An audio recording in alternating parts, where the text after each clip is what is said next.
Assalamualaikum warahmatullahi wabarakatuh, sahabat Fresnel sekalian dimanapun berada. Jumpa kembali dengan saya Duhri Setiawan.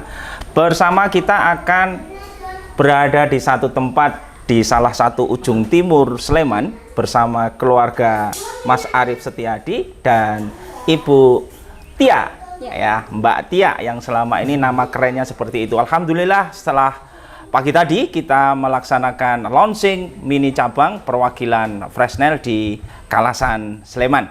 Kita akan menggali lebih jauh terkait dengan couple-planner 2 ini yang cukup masih muda. Nah, kita mulai teman-teman semua, semoga kita mendapat hikmah dari podcast kita pada pagi hari ini. Assalamualaikum Mas Arif, Mbak Tia, apa kabar hari ini? Waalaikumsalam warahmatullahi wabarakatuh, Ustaz Duhri. Alhamdulillah, baik sehat ya. Alhamdulillah. Oke, terima kasih Barokallah telah di launching perwakilan mini cabang Fresnel di Kalasan. Alhamdulillah. Lokasinya di mana ini posisinya? Lokasinya ada di dusunnya Surokerten, Ya, kelurahannya Selomartani, ya. Kalasan Sleman. Jadi kita masuknya Sleman Timur. Sleman Timur ya. Kalasan Baik. yang paling ujung karena sebelah itu sudah ngemplak. Ngemplak Pak. ya, paling beda ujung. beda kecamatan ya. Sebelah timurnya ada Candi Prambanan, betul? Betul, Iya, ya. Alhamdulillah. Baik, terima kasih. Mudah-mudahan ke depan lebih baik. Ini apa sih yang mendorong Mas Ari, Mbak Tia untuk ini melihat potensi peluang di Kecamatan Kalasan terutama ya, sehingga terdorong untuk mengambil ini peluang amal bergabung dan Fresnel di perwakilan. Apa ini yang mendorong itu semua? Ya, baik, alhamdulillah, terima kasih kesempatannya Pak Surip. Jadi kebetulan aktivitas kami kan selama ini kan bergerak di dunia usaha. Ya. Kalau bicara dunia usaha mungkin yang di angan-angan adalah profit berupa dunia ya, Ya. yang berkaitan tentang materi. Nah, alhamdulillah mimpi kami adalah bagaimana mempunyai usaha juga yang berkaitan tentang hasilnya tidak hanya dunia tapi akhirat. Jadi mudah-mudahan dengan adanya mini cabang ini Ya. menjadi salah satu wadah atau sarana kami untuk mendapatkan banyak pahala dari orang-orang yang kemudian bisa haji maupun umroh lewat kami seperti itu. Oke, alhamdulillah, tujuan yang mulia ya. Oke, ngobrol-ngobrol ini selama ini usaha apa yang digeluti Mas Arif sama Mbak Tia ini yang sudah jalan? Dulu Kalau saya sih ya kayaknya beneran couple planner ya, Tas. Jadi kebanyakan usaha kami itu yang memulai suami. Oke. Terus tapi kalau sudah jalan saya yang handle. Ya seperti ada produk herbal, Ya. ada beberapa produksi juga Tat memang. Ya. Dan semuanya itu memang yang saya suka. Ya. Jadi dimulai dari yang saya suka, nah terus jadi jualan. Lebih Ya. ke jualan online sih Tat, Ya. kebanyakan. Jadi apa ya? Aktivitasnya itu mulai dari hobi gitu ya, minat, kemudian suka sehingga jalan lah. Di situ ada duit gitu ya. Alhamdulillah. Salah satunya ya. Alhamdulillah. Alhamdulillah. Oke, Mbak Tia, Mas Arif, Ya. kalau melihat ini nih, Mekah, Madinah belum buka ya. Iya. Ini jadi pertanyaan yang sering disampaikan. Ini ngapain juga ya? Terus kemudian bersiar untuk Baitullah ini, sementara kondisi Arab Saudi memang belum menerima kita sekarang ya karena pandemi. Kemudian pemerintah kita juga regulasinya memang sampai sekarang untuk umroh khususnya belum buka. Nah ini ada apa ini? Ada sesuatu mungkin di balik itu ya, mendorong tetap oke bismillah siar ini. Gimana? Betul. Ya, jadi alhamdulillah ya, yang jelas apapun yang kemudian terjadi hari ini, kita harus meyakini dengan adanya pandemi itu rahmat Allah itu jauh lebih besar dari apa yang kemudian kita alami. Jadi kita masih optimis bagaimana kemudian usaha umroh haji ini juga masih punya potensi yang sangat besar, karena justru di tengah pandemi ini orang lagi ngebet-ngebetnya kepengen ke tanah suci ya. Kangennya sudah diubun-ubun gitu kali ya. Betul, sehingga ini kesempatan yang luar biasa untuk coba kita ikut melakukan syiar bahwa di Kecamatan Kalasan ini kita bisa menjadi bagian dari yang bisa mengedukasi masyarakat seperti itu. Ya. Saya mungkin mau nambahin ya, Tats. Mungkin tadi berkaitan dengan motivasi ya, motivasi ikut syiar Sekolah Haji dan Umroh Fresnel. Jadi tahun lalu, tahun 2020, Kebetulan itu saya, suami dan bapak ibu saya kan daftar haji lewat Fresno. Waktu itu kami daftarnya kebetulan pas ibu sakit. Nah, waktu itu sebelumnya ibu saya nggak pernah sakit. Kalaupun sakit ya kayak masuk angin, nggak pernah sampai ke rumah sakit. Nah, waktu itu ibu saya sedang sakit, kami alhamdulillah sudah data sudah masuk, pembiayaan juga sudah dilakukan. Kemudian dokter mengatakan kondisi ibu saya itu memburuk.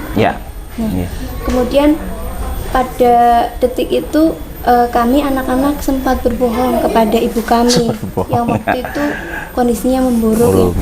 Jadi mas saya tuh bilang, "Mak,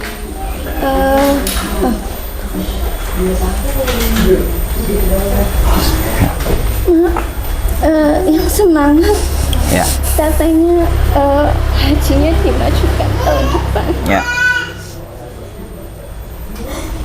Jadi kami sempat sampai berbohong pada ibu kami untuk memotivasi beliau supaya semangat gitu ya. Sampai bilang dan ibu saya ketika mendengar itu senyum terus semangat gitu. Namun setelah itu ternyata Allah punya keputusan. Qadarullah demikian. Qadarullah, ibu saya dipanggil gitu ya. Jadi cita-cita setiap anak yang ingin menggandeng ibunya gitu ya. Tawaf, sa'i, kemudian wukuf itu untuk kami mungkin Allah memang punya yang lain, punya keputusan lain. Nah, dari sini saya jadi semangat gitu untuk ikut syiar. Jadi untuk teman-teman saya yang seangkatan saya yang punya orang tua gitu ya, yang mungkin secara ekonomi itu sebenarnya kalau uang nganggur itu memang nggak ada ya tadi. Dikatakan uang nganggur itu memang nggak ada, tapi berkaca dari yang saya alami, saya ingin ikut mengedukasi teman-teman kami yang punya cita-cita untuk mengajak haji kedua orang tuanya. Semoga bisa benar-benar lebih semangat gitu ya. Jadi kalau kerja atau bekerja itu jadi lebih semangat karena dibingkai dalam ibadah pengen haji bareng orang tua itu. Luar biasa. Itu salah satu Ustaz. Dan di pandemi ini, nah bahkan kami pun daftarnya di pandemi, Tat. Kami daftar haji itu di saat pandemi karena kita semua merasakan kehidupan di pandemi itu seperti apa sih gitu. Dan untuk kita semua yang oleh Allah diselamatkan di pandemi ini, kayaknya ya Allah kurang harus bersyukur gitu loh, banyak-banyak bersyukur. Yang salah satunya bersyukur yang paling hikmat kan berdoa di Mekah ya. Jadi saya rasa justru pandemi ini memberikan pelajaran bagi kita semua untuk lebih memprioritaskan ibadah.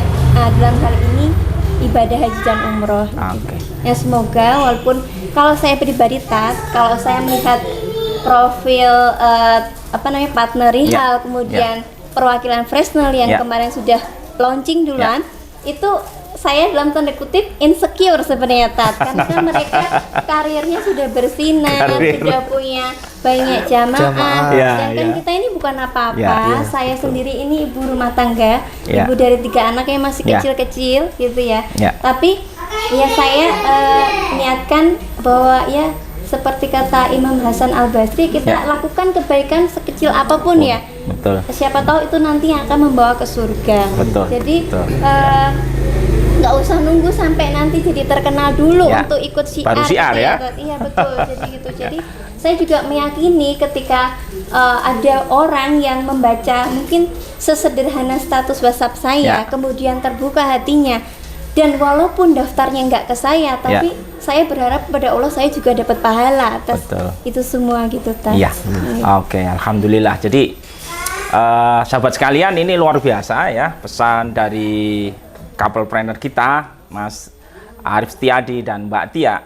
Dasar motivasi yang luar biasa, ingin salah satunya adalah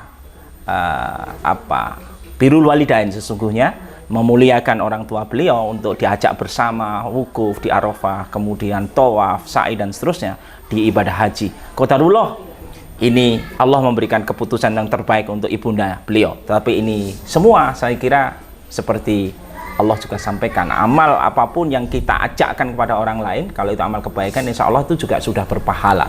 Dan yang mengajak pun juga akan mendapatkan pahala juga. Nah, oleh karena itu, mungkin yang terakhir ini, pertanyaan kepada Mas Arif sama Mbak Tia, apa ini harapan dan kemudian pesan ya bagi ini, terutama anak-anak muda ini. Kenapa kita sekarang kan campaign haji selagi muda, itu salah satunya. Nah, harapan dan apa ajakan untuk teman-teman semua nih, nanti para pemirsa sekalian bisa mengambil hikmah dari sini. Monggo, Mas. Baik, jadi kalau kita bicara kewajiban dalam Islam, salah satunya sholat 5 waktu ya. Tetapi di Islam juga ada rukun Islam ya. Nah, salah satunya adalah haji. Nah, haji ini terkadang kita sebagian orang pada pesimis ya, karena ada kata-kata haji bagi yang mampu, sehingga banyak orang, wah saya tidak mampu seperti itu. Tapi saya ingin menumbuhkan spirit, motivasi untuk diri saya pribadi dan teman-teman semuanya. Ayo, tagline kita, syiar haji selagi muda itu sama-sama kita perjuangkan betul-betul apa yang kita ikhtiarkan itu untuk tujuan akhirat kita. Sehingga kalau bisa jangan sampai kita punya banyak mobil dulu baru daftar haji, tapi daftar haji dulu baru punya mobil. Jadi orientasinya usaha yang kita lakukan ini, yuk sama-sama kita cukupi dulu atau penuhi dulu rukun Islamnya, kemudian kewajiban-kewajibannya seperti itu. Yang lain akan ngikut mudah-mudahan ya. Insya Allah. Insya Allah. Mbak Tia? Ya mungkin yuk mari kita sama-sama semangat untuk benar-benar memprioritaskan dalam hal ini ibadah haji dan umroh. Kita DP dulu lah gitu ya, kita ikhtiar iman maksimal dengan berusaha DP dulu gitu. Setelah kita DP sambil menunggu bayang pun ya, kita tidurnya itu nunggu haji ya Tanda. Kita lagi jadi kayak kita tuh jalanin hari itu lebih kayak energi full, kayak lebih lebih terasa hari-harinya tuh karena ini tuh aku tuh nunggu haji loh. Bagian dari itu ya. Dan itu kan sudah insya Allah sudah tercatat sebagai ibadah gitu ya. Betul. Ya, Masya Allah. Terima kasih luar biasa. Jadi Mas Arif, Mbak Tia, terima kasih atas waktu yang ada. Barokallah. Untuk teman-teman sekalian, sahabat sekalian, bisa cek nanti ya, kalau Anda nanti ngeklik Freshnel Kalasan, maka Anda akan ketemu Mas Tia sama Mas Arif Setiadi sama Mbak Tia. Nah, mudah-mudahan ini akan menjadi pintu bagi kita semua untuk mendapatkan kebaikan. Amin. Terima kasih, ketemu kembali di waktu yang lain. Sukses untuk kita semua. Assalamualaikum warahmatullahi wabarakatuh. Waalaikumsalam warahmatullahi wabarakatuh. Ya, matur nuwun. Yes.